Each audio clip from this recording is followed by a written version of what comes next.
Allora, con Maurizio Giuseppucci, dopo la vittoria del Cotton sui Pumas, una partita che si è messa subito in discesa ed è stata, diciamo, facile gestirla per tutta la partita. Erano 3 punti che però andavano ritrovati dopo lo stop con il Blisseur. Sì, ultimamente abbiamo visto che di facile c'è veramente poco. Anche col Blitz vincevamo 3-1 a 10 minuti dalla fine, abbiamo impiccato una partita e quindi parlare di una partita facile mi sembra, non lo so, sempre cioè, nel senso, mi sembra azzardato. Comunque è stata una partita giocata bene e portata in porto, abbiamo preso i 3 punti, quindi tutto bene.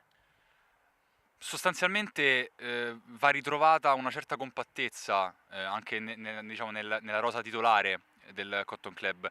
Cosa serve a questa squadra per ritrovare, diciamo, quei risultati e quella continuità, quella compattezza in campo che avevamo visto per tutto il girone di andata? Serve soprattutto concentrazione, determinazione e non ci dobbiamo sentire mai arrivati perché ogni volta che ci sentiamo arrivati poi prendiamo delle scoppole con delle squadre da cui non ci aspettiamo di perdere, insomma. Ultima, la prossima è con l'Eurobet, una squadra non propriamente in salute, ma se non vado errato è l'unica squadra delle prime 4 che non avete ancora battuto. Che squadre vi aspettate di trovare?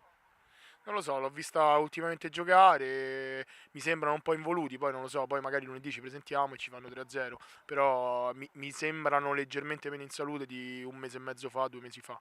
Però sempre tanta roba, insomma, giocatori temibili come Osepi, come Angelè che sta segnando praticamente 1 o 2 gol a partita, quindi Ma questo Blandino, insomma, oggi abbiamo visto per la prima volta con il Cotton, sembra decisamente un bel giocatore.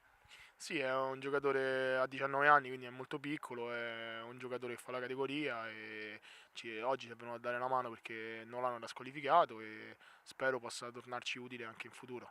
Grazie.